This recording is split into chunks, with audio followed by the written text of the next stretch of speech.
Assalamualaikum warahmatullahi wabarakatuh. Mari kita mulai. Bismillahirrahmanirrahim. Mari kita jawab pertanyaan yang tertunda. Tidak ada brosur hari ini. Baik, pertanyaan yang masuk yang kemarin jawab dari nomor 1. Saya ingin umroh bersama suami, tetapi saya punya hutang. Bahkan sertifikat yang saya gadaikan itu milik orang lain dan pernah ditanyakan untuk segera dikembalikan. Pertanyaan A, mana yang harus saya dahulukan Ustaz? Umroh atau membayar hutang?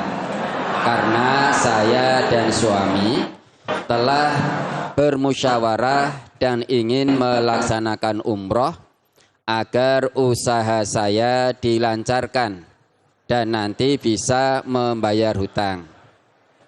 Karena uang yang saya miliki cukup untuk umroh, tetapi tidak cukup jika untuk membayar hutang.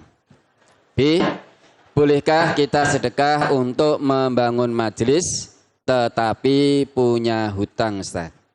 Hutang iki piro?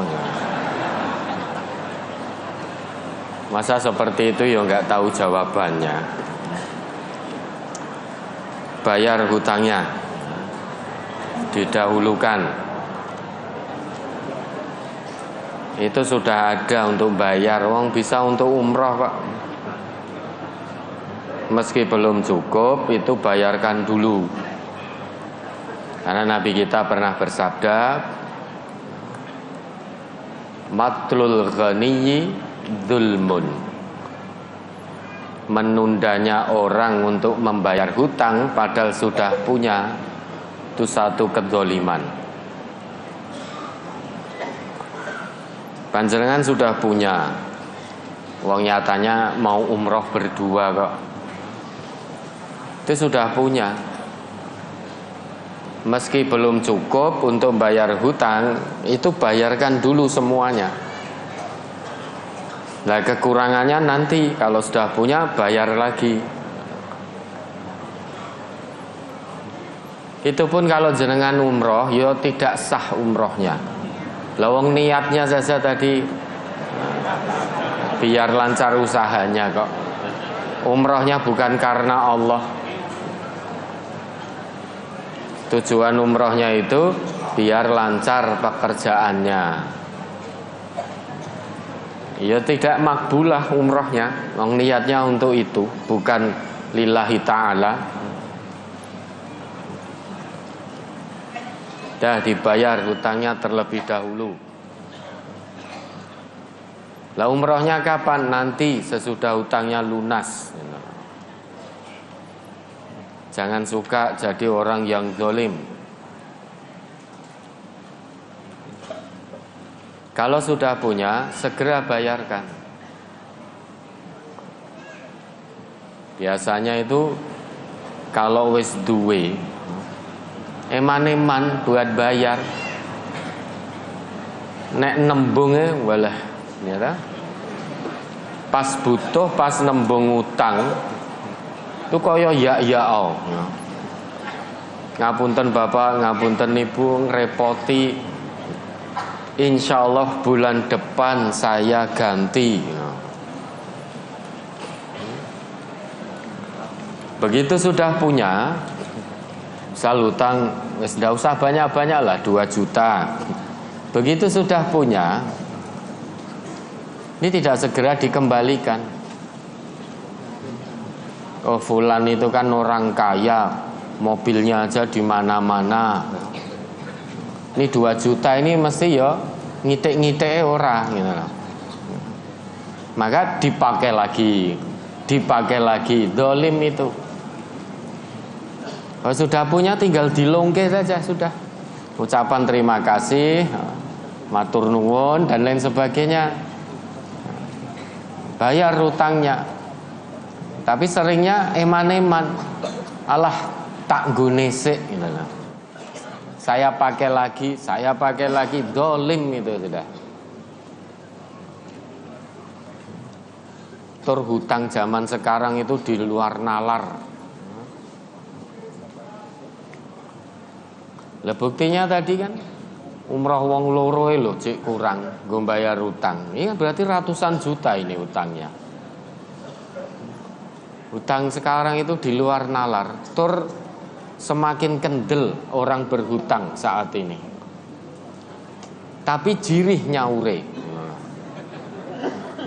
Kendel utange, kendel nembunge, jirih nyaure. Hanya punya hobi hutang, tidak punya hobi nyaur. Hutang piutang ini Bapak Ibu itu bisa memutus persaudaraan. Biasanya sing marake memutus itu sing utang. Begitu ketemu hari Ahad di sini mau papasan melengos. Nanti tidak diingatkan, enggak ditagih kan itu. Ketika awal mau utang saja aktif, telepon, WA, nemoni. Wayahe nyaur, wala kalam wala salam. Tidak ada omongan, tidak ada salam, ngilang dah. Ingat, hati-hati terhadap hutang. Bisa menyebabkan surga kita terhalang, bahkan bisa hilang surga kita. Sudah sholat sregep, puasa sregep, haji, umroh, mung siji, ora gelem nyaur utang. Surganya bisa melayang, surganya bisa hilang. Karena hutang ini urusan manusia dengan manusia. Kita berbuat dosa kepada Allah, Allah ampuni, selesai. Tapi kalau hutang ini, selama orang yang kita hutangi, yang meminjami kita tidak mengikhlaskan, ini akan dibawa sampai akhirat. Kalau ternyata betul-betul tidak mengikhlaskan, ya sudah, hilang surga kita. Hanya gara-gara hutang. Sholatnya jadi tidak bermanfaat, puasanya tidak bermanfaat, karena nggak mau nyaur utang, padahal sudah punya. Zolim gitu loh. Zolim itu kan ada 3 hal. 1, zolim kepada diri sendiri. 2, zolim kepada orang lain. 3, zolim kepada Allah. Menyekutukan Allah itu zolim kepada Allah. Mengatakan Allah punya anak itu zolim kepada Allah. Berbuat syirik itu zolim kepada Allah. Orang nyaur utang zolim pada orang lain. Suka berbuat dosa zolim pada dirinya sendiri.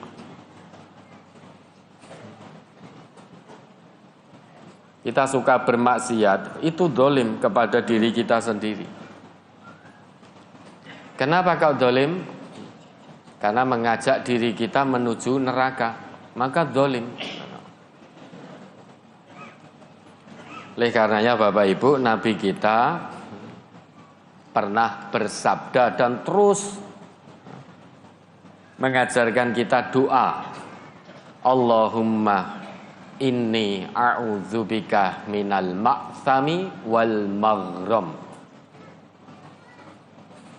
Ya Allah, sesungguhnya aku berlindung kepadamu dari berbuat dosa dan hutang. Dalam doa Nabi itu, hutang digandengkan dengan maksam, maghram digandengkan dengan maksam, hutang digandengkan dengan perbuatan dosa. Kenapa hutang kok dosa? Oh, ternyata beliau melanjutkan sabda beliau. Sahabat bertanya, "Ya Rasulullah, kenapa engkau sering berdoa memohon perlindungan kepada Allah dari hutang?" Nabi bersabda, "Innar rajula idza gharima." Karena sesungguhnya seseorang itu jika hutang, idza haddatsa kadzaba. Dia jika bicara punya potensi berdusta. Ketika nembung itu sudah ada yang berdusta. Mohon maaf Bapak Ibu, kalau ngambil artonya, ngerepoti, pinjam uangnya untuk keperluan bayar SPP. Padahal tidak. Padahal tidak digunakan untuk bayar SPP. Digunakan untuk beli kuota. Digunakan untuk mengejar gaya hidup. Untuk beli HP, untuk foya-foya ke sana kemari.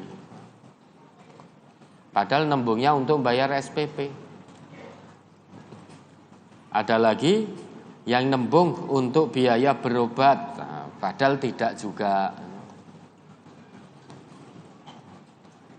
Dari pertama nembung saja sudah banyak kebohongan.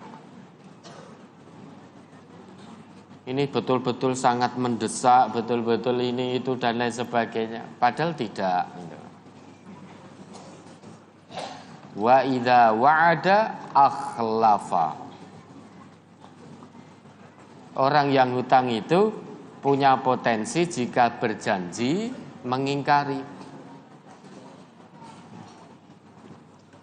Nanti minggu depan kula wangsulke, saya kembalikan. Bulan depan saya kembalikan. Ketika betul waktunya ditagih, diingatkan. Loh, saya kan ngomong bulan depan. Bulan depan tahun 2026, bukan 2025. Janji ngembalikan bulan depan, minggu depan, tahun depan, ternyata belinjani. Maka dalam Islam itu hutang piutang diatur sedemikian rupa. Tidak boleh perjanjian hutang piutang kapan bayari engko nek duwe, itu tidak ada dalam Islam. Waktunya harus jelas. Ila ajalim musamma. Di ayat yang panjang itu Al-Baqarah 282 itu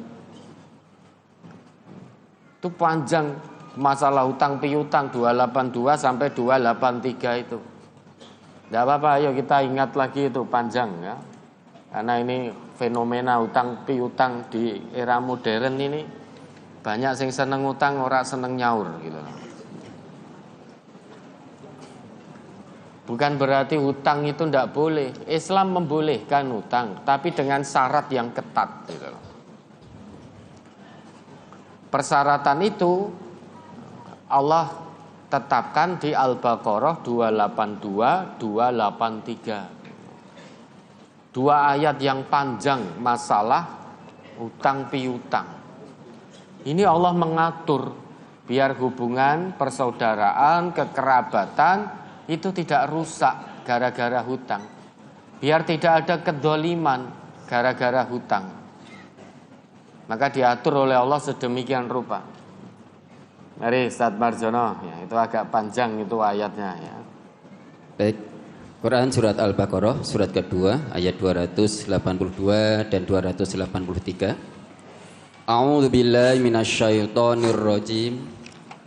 Ya ayyuhalladzina amanu idza tadayantum bidainin ila ajalim musamman faktubuh wal yaktub bainakum katibum bil adl wala ya'ba katibun an yaktuba kama 'allamahullahu falyaktub wal yumli lilladzi 'alaihil haqqu wal yattaqillaha rabbahu wa la yabkhas minhu syai'a fa in kana allazi 'alaihil haqqu safihan aw dha'ifan aw la yastati'u ayyumilla huwa falyumlil waliyuhu bil 'adl wastashhidu syahidaini min rijalikum fa illam yakuna rajulaini farajulu wa imra'atani mimman tardawna minasyuhada'i an tadilla ihdahuma fatudzakkira ihdahuma ukhra wala ya'ba syuhada'u idza ma du'u wala tas'amu an taktubuhu saghiran aw kabiran ila ajalih dzalikum aqsatu indallahi wa aqwamu lisyahadati wa adna alla tartabu illa an takuna tijaratan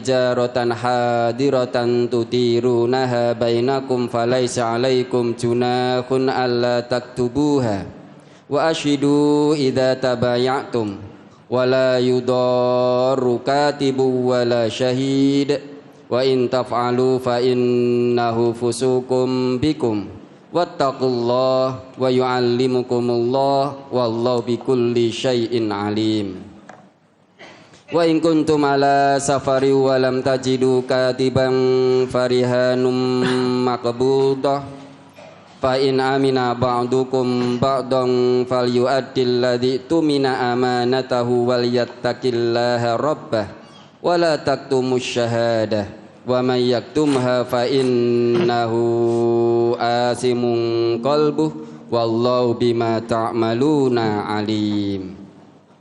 Ya, pelan-pelan, ini syarat-syarat ketat dari Allah untuk kebolehan hutang piutang. Mari dibaca pelan-pelan. Hai orang-orang yang beriman, apabila kamu bermuamalah tidak secara tunai untuk waktu yang ditentukan, hendaklah kamu menuliskannya. Ini dulu. Hai orang-orang yang beriman, ya ayyuhalladzina amanu. Ini berarti orang-orang Islam yang beriman betul. Bukan hanya sekedar Islam KTP. Ayatnya tidak berbunyi ya ayyuhalladzina aslamu, hei orang-orang yang telah menyerahkan dirinya. Bukan pula ya ayyuhan nas, hei segenap manusia. Yang diingatkan oleh Allah hanya manusia-manusia yang beriman. Ini kasih sayang Allah pada hambanya yang telah beriman. Maka terus Allah mengingatkan, biar orang yang ngaku beriman itu tidak salah jalan, tidak tersesat jalannya. Maka Allah terus ingatkan. Dalam ayat ini Allah memberi ketetapan setelah seruan ya ayyuhalladzina amanu. Ternyata ketetapan Allah, jika kamu melakukan transaksi utang piutang atau transaksi tidak tunai untuk batas waktu tertentu, faktubuh, tuliskan.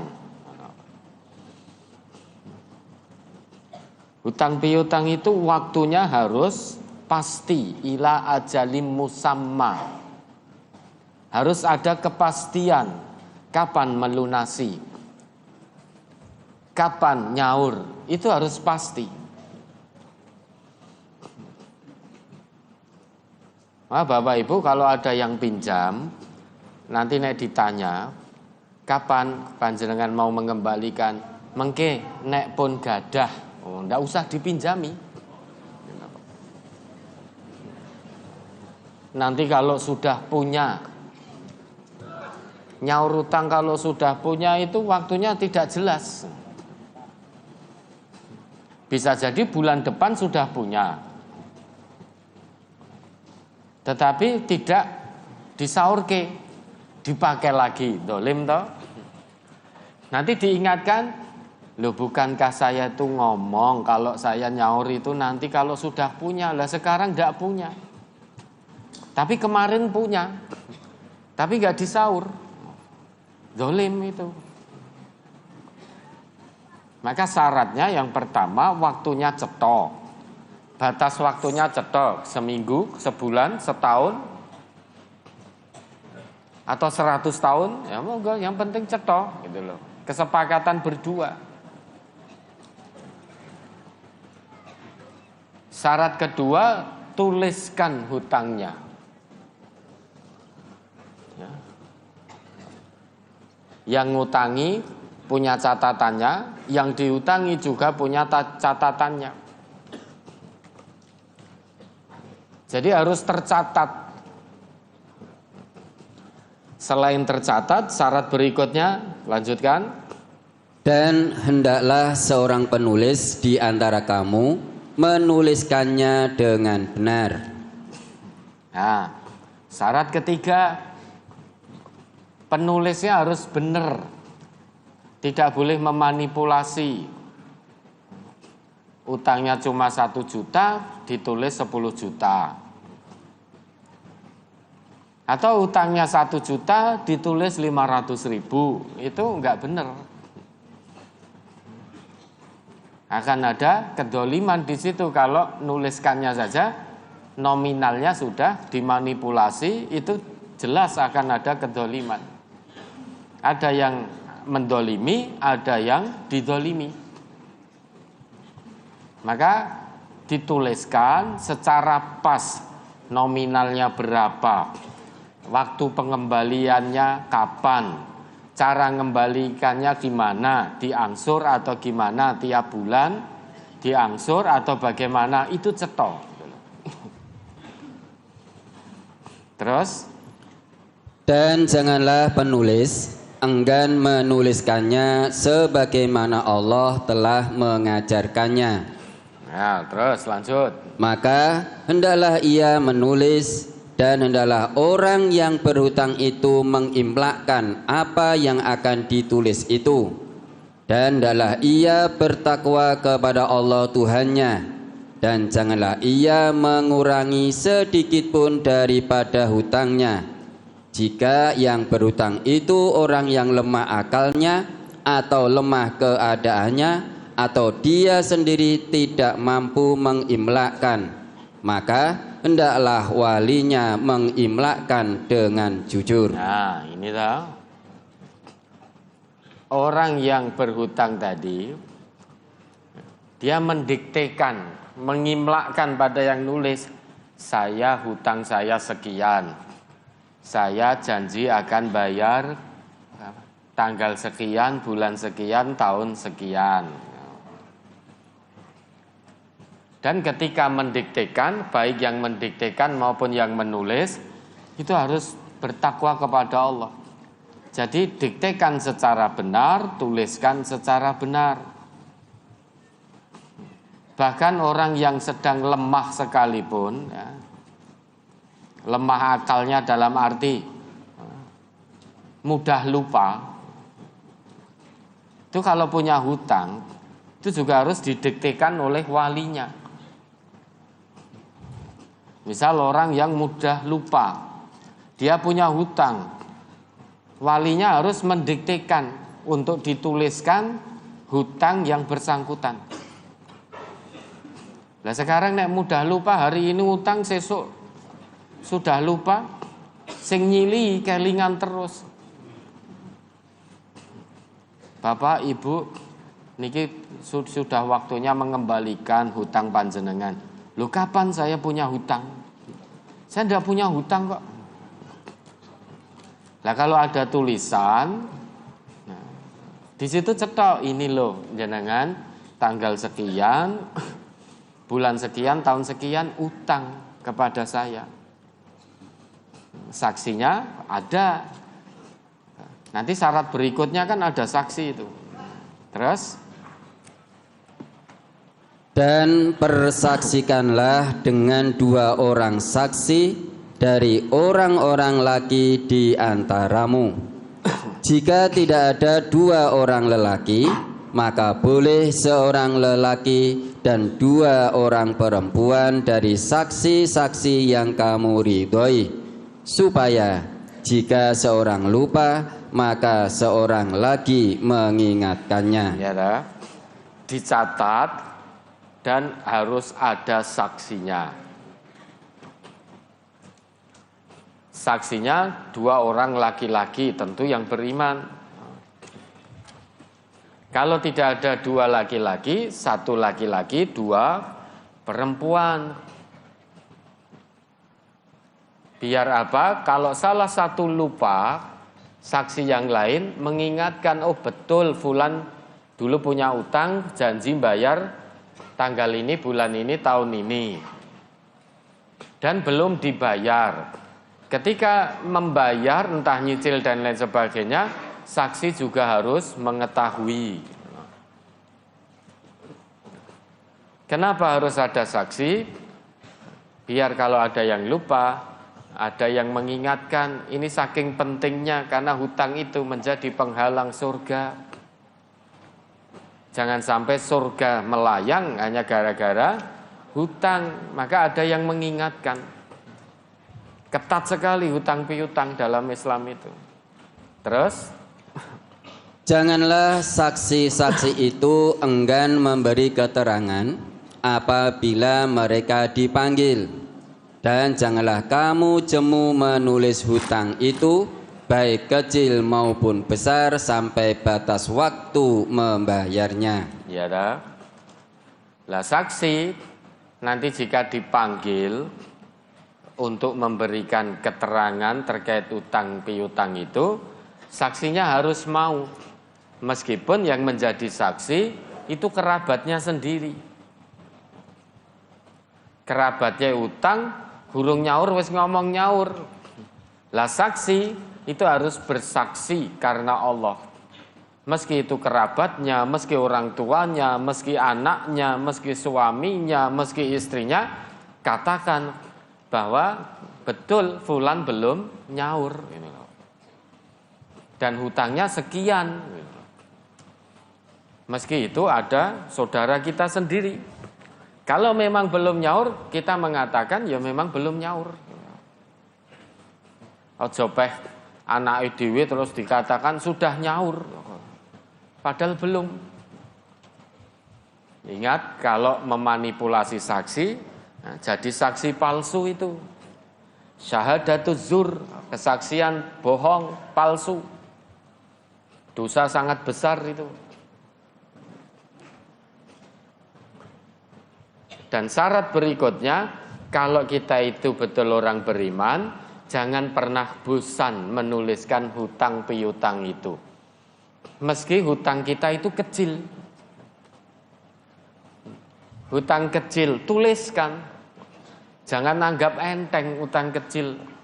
Sekecil apapun hutang bisa menjadi penghalang surga. Kalau itu hutang, entah 10.000, 5.000, 20.000, 50.000, kalau itu hutang, tuliskan.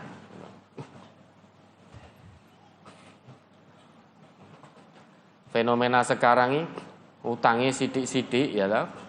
Tapi ke banyak orang. Ke sini 50, ke bil 100, ke C 70, ke D 25, sampai Z loh diutangi kabeh. Utangnya sedikit-sedikit, ora dicateti kabeh. Ini jelas akan lupa nanti. Yang kecil saja Allah perintahkan, latas amu, jangan bosan mencatatkan. Apalagi yang besar. Maka salah satu bukti keimanan kita itu tidak bosan mencatat utang piutang, kecil atau besar utang itu. Terus, yang demikian itu lebih adil di sisi Allah dan lebih dapat menguatkan persaksian dan lebih dekat kepada tidak menimbulkan keraguanmu. tulislah muamalahmu itu kecuali jika muamalah itu perdagangan tunai yang kamu jalankan di antara kamu. Maka tidak ada dosa bagi kamu jika kamu tidak menuliskannya. Ya, kalau itu jual beli tunai cash, maka tidak apa-apa, tidak dicatat. Dengan catatan saling percaya. Tapi manusia modern seperti saat ini, cash saja, kalau nominalnya besar, itu ada namanya kwitansi, tanda lunas. Karena manusia modern itu gampang ngapusi. Tidak ada iman, tidak ada takwa, gampang ngapusi. Nah, sekarang kan marak penipuan. Datang mau tarik tunai. Ke gerai-gerai yang melayani tarik tunai. Narik 10 juta, padahal nggak ada saldonya. Begitu ini, transaksi gagal. Sing ngapusi ngotot. Oh berarti uang saya kamu ambil tanpa ngomong, padahal nggak ada saldonya. Terus kalau tidak begitu, beli apa, dibayar pakai tempel itu, ngomong wis bayar, padahal nggak ada saldonya juga. Jual beli sekarang meski tidak dosa kalau tidak dicatat, tapi untuk meminimalisir perselisihan penipuan harus ada kwitansi. Tapi kalau saling percaya, nggak dicatat tidak apa-apa. Ngomong tuku kerupuk itu ya ora perlu kwitansi, tapi nek kerupuknya rong kontainer lah itu perlu. Ngomong siji loro itu kan. Ya, terus dan persaksikanlah apabila kamu berjual beli, dan janganlah penulis dan saksi saling sulit menyulitkan. Ya toh. Persaksikanlah kalau kita jual beli. Lah sekarang kwitansi itu bisa menjadi bukti dalam hal kita berjual beli. Pokoknya minimalisir betul perselisihan meskipun itu dalam hal jual beli. Dan saksi atau yang dipersaksikan jangan saling menyulitkan. Semuanya mengatakan tentang kebenaran sehingga tidak ada yang disulitkan di situ. Terus, jika kamu lakukan yang demikian, maka sesungguhnya hal itu adalah suatu kefasikan pada dirimu. Dan bertakwalah kepada Allah, Allah mengajarmu, dan Allah Maha mengetahui segala sesuatu. Ya dah. Kalau saling menyulitkan, saksi ngomong sing ra bener, yang utang mendiktekan tidak benar, saling menyulitkan, itu ternyata perbuatan fasik kok. Perbuatan fasik. Dan Allah Maha mengetahui. Kalau manusia mungkin bisa ditipu, Allah tidak bisa ditipu. Termasuk sudah punya untuk nyaur utang, tapi dipakai lagi karena eman-eman untuk nyaur utang. Itu Allah juga tidak bisa ditipu. Maka itu bentuk kedoliman. Sudah cukup untuk berangkat umroh suami istri, tapi untuk bayar hutang belum cukup. Terus punya niatan umroh dulu biar pekerjaannya lancar, sehingga nanti bisa bayar hutang. Umrohnya saja tidak diterima oleh Allah karena niatnya sudah salah. Niatnya bukan lillahi rabbil alamin, tetapi niatnya agar lancar usahanya. Itu umrohnya saja sudah pasti tidak diterima oleh Allah. Di samping itu ada kedoliman, menunda membayar hutang, padahal sudah ada. Maka yang didahulukan bayar hutangnya. Apalagi itu sertifikat bukan milik panjenengan.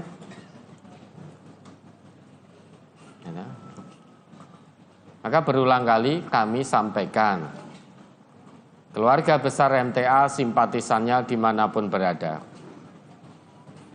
tidak dibolehkan meminjam sertifikat untuk disekolahkan. Pingko ra lulus-lulus.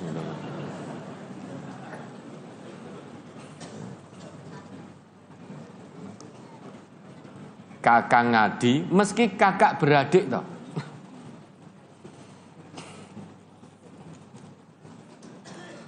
Punya hubungan nasab, minjamkan sertifikat, kemudian sing nyekolahke sertifikat nggak mau ngangsur atau nggak bisa ngangsur, maka konsekuensinya ya tentu rumah atau tanah yang dijadikan jaminan dilelang untuk melunasi hutang itu.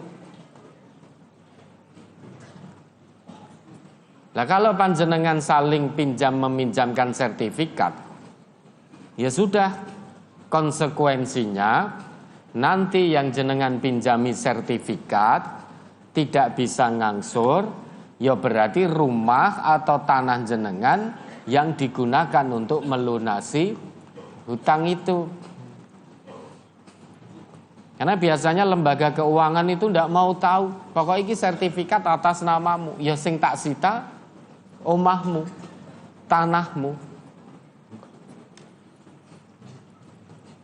Dan nanti kalau saling pinjam meminjam begitu, kemudian tidak bisa ngangsur, jenengan jangan ke sini.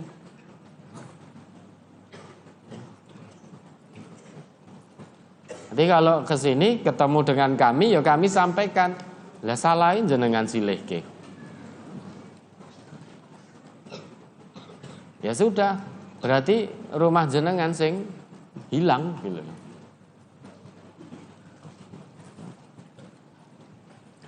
Ya, ini sekali lagi kami sampaikan, warga MTA dan simpatisannya tidak boleh pinjam meminjamkan sertifikat untuk disekolahi.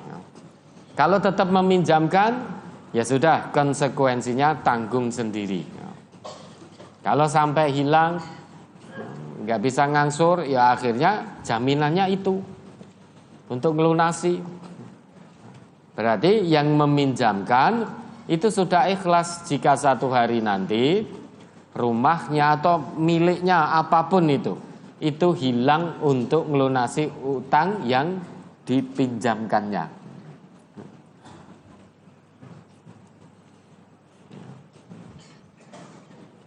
Ini tegas gitu loh.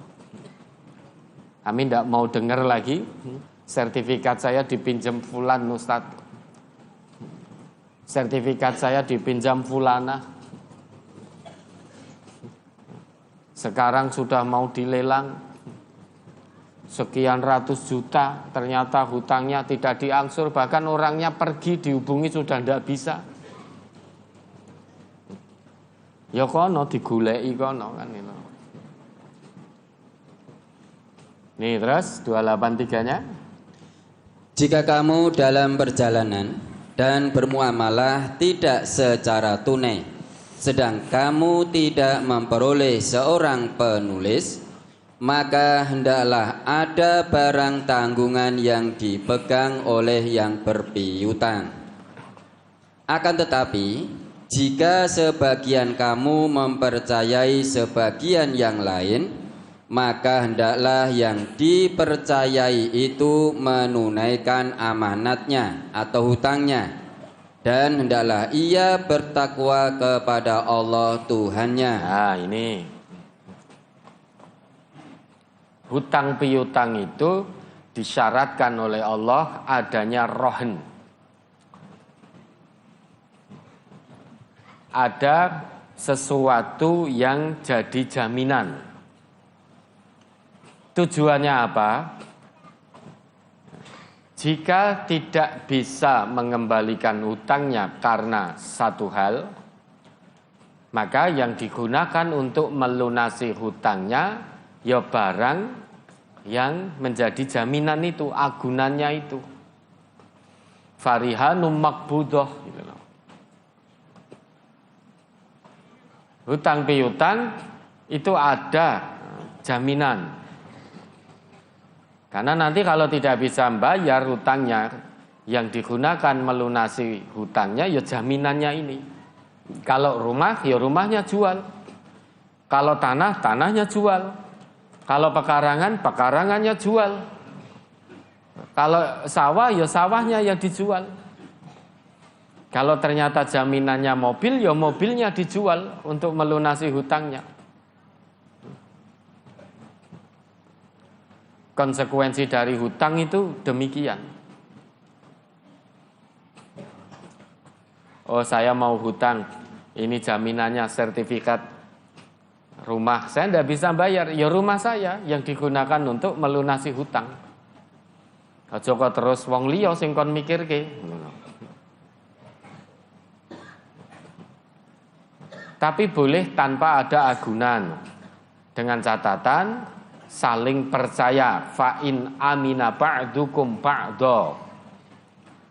Jika yang memberi hutang sama yang hutang itu saling percaya, saling amanah, maka tidak mengapa tanpa jaminan, tanpa agunan, itu boleh.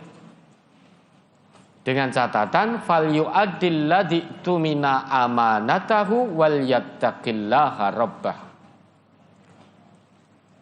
Yang hutang itu betul-betul menunaikan amanah hutangnya.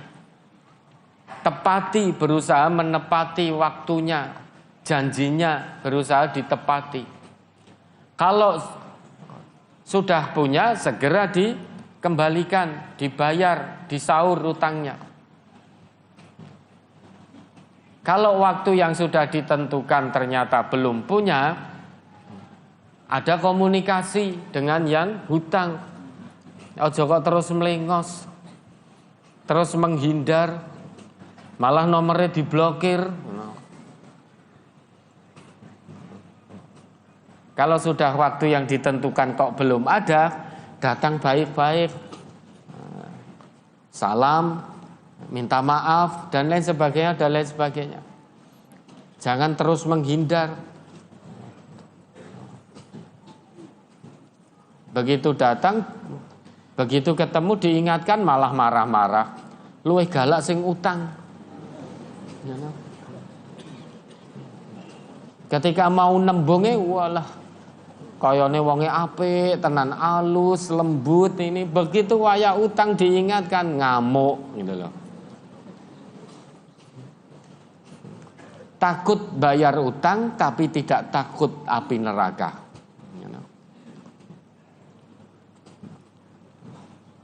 Eman-eman bayar utang padahal sudah punya, tapi tidak iman kalau tubuhnya diobong ning neraka. Maka bertakwalah kepada Allah dalam hal hutang piutang sekalipun, bertakwalah kepada Allah. Terus, dan janganlah kamu para saksi menyembunyikan persaksian, dan barang siapa yang menyembunyikannya maka sesungguhnya ia adalah orang yang berdosa hatinya, dan Allah Maha mengetahui apa yang kamu kerjakan. Jangan saling menyembunyikan kebenaran.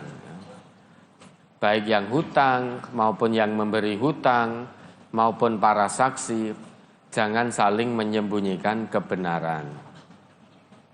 Kalau yang hutang sudah ngangsur, yang memberi hutang juga harus mengatakan bahwa yang bersangkutan sudah ngangsur. Kalau hutang sudah lunas, yang dihutangi juga harus mengatakan sudah lunas gitu. Sudah lunas, utang 1 juta, wis dibayar 1 juta, ngomong kurang 100.000. Itu namanya menyembunyikan kebenaran. Dan itu dilarang. Siapapun orangnya, kalau menyembunyikan kebenaran, apapun bentuk kebenaran yang dipalsukan, disembunyikan, diingkari, maka hatinya sungguh telah berdosa. Hatinya dipenuhi dengan dosa. Karena kebenaran itu untuk dikatakan, kebenaran itu untuk dimunculkan, bukan untuk ditutupi, bukan untuk dimanipulasi. Orang beriman itu wajib membela dan memunculkan kebenaran. Suka berbuat benar dan cinta kebenaran. Itu orang yang beriman.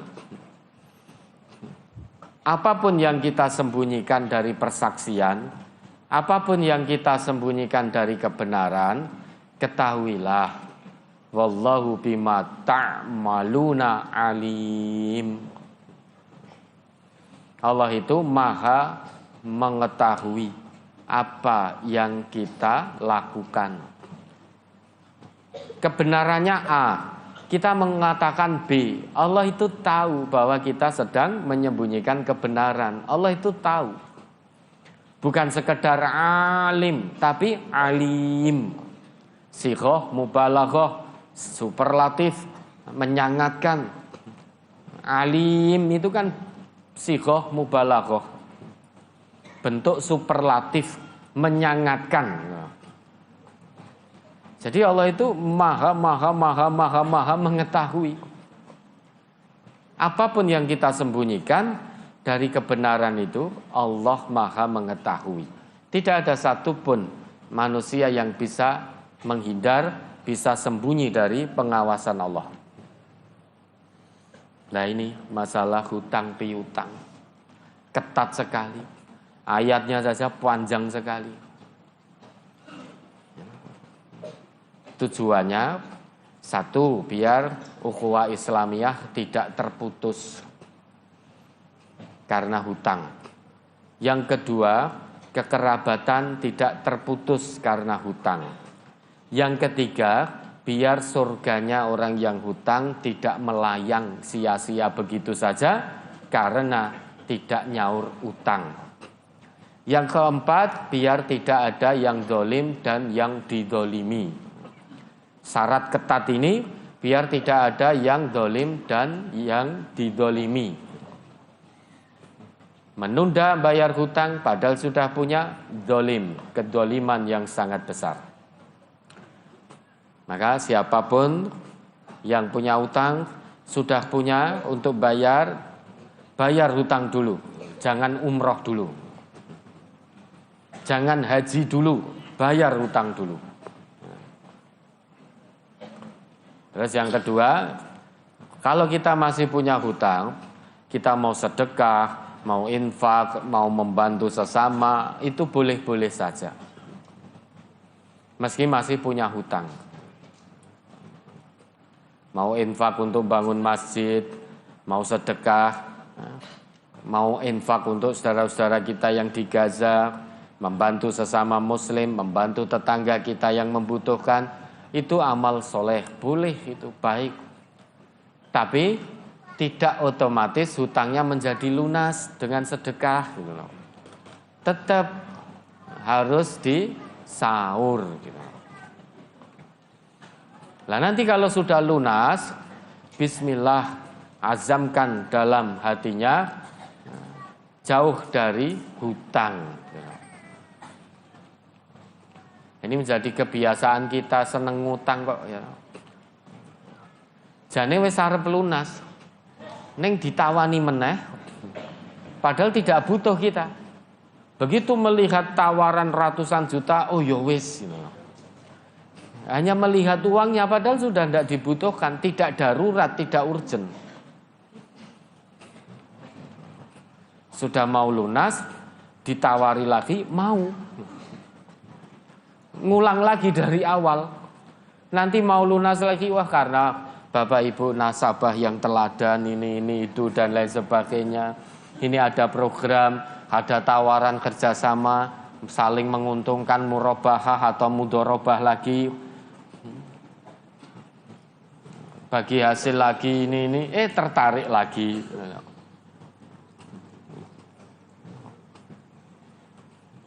Kalau sudah lunas hutang, jangan mudah-mudah hutang.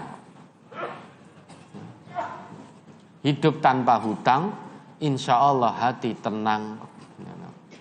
Meski hutang itu juga dibolehkan dalam Islam, tapi syaratnya ketat ini tadi di Al-Baqarah 282, 283. Oleh karenanya di MTA ini ada nidom kedisiplinan terkait utang piutang. Baik yang mau mengutangi atau yang mau utang itu harus izin. Izin ke siapa? Izin ke pimpinan. Bukan hanya yang mau hutang saja. Yang mau ngutangi itu juga harus izin. Pimpinan hati-hati, baik di kelompok cabang, ya, pimpinan cabang, perwakilan, ini harus hati-hati. Jangan asal mengizinkan begitu saja. Tanyakan dulu, jenengan hutang untuk apa? Oh, untuk ini berapa hutangnya? Sekian penghasilan jenengan berapa? Ini nanti nyaure piye? Begini. Terus kemudian agunannya apa? Rumah mana sertifikatnya? Jangan-jangan milik tetangganya. Kan nanti yang utang bawa itu fotokopi sertifikat. Oh ini pas izin ya. Ini oh milik sendiri. Nek perlu asline jangan-jangan sudah ndak ada. Mung duwe fotokopi nantok, aslinya sudah ndak ada gitu loh. Terus yang mau ngutangi ditanya juga. Nanti jika fulan atau fulana ini qadarullah nggak bisa bayar, jenengan siap dak mengikhlaskan gitu loh. Saya siap, oh ya sudah jalankan. Kok nek betul-betul tidak bisa bayar, ya wis rasa sambat gitu loh. Karena sudah siap untuk mengikhlaskan. Jenengan siap dak mengikhlaskan, mboten siap nggih kudu dibayar. Ya sudah. Ini yang mau mengutangi kudu dibayar. Lah, jenengan yang mau hutang nanti kalau qadarullah di satu hari nanti seret diuji ekonominya seret oleh Allah. Sedangkan yang menghutangi harus segera dibayar. Kira-kira agunan jenengan ini siap tidak untuk digunakan melunasi hutang jenengan? Siap, ya sudah jalankan. Tidak siap, ya sudah jangan izinkan. Gampang toh? Utang piutang itu pokoknya kalau manut aturan Allah ini jadi mudah. Jadi mudah. Tapi kalau tidak manut aturan Allah, jadi sulit. Lah, nidom yang ada di MTA, hutang piutang, itu dasarnya Al-Baqarah 282, 283 ini. Dalilnya ini. Dasar nidomnya ini gitu loh. Supaya tidak ada kedoliman dalam hal hutang piutang. Ya, mudah-mudahan seluruh warga MTA dan simpatisannya dijaga oleh Allah, dijauhkan oleh Allah dari yang namanya hutang. Kalau punya hutang, mudah-mudahan diberi kemudahan kelancaran oleh Allah, kemauan, kemampuan, keikhlasan untuk segera melunasi hutangnya. Amin saja tidak cukup. Harus disaur gitu lah. Terus ada lagi?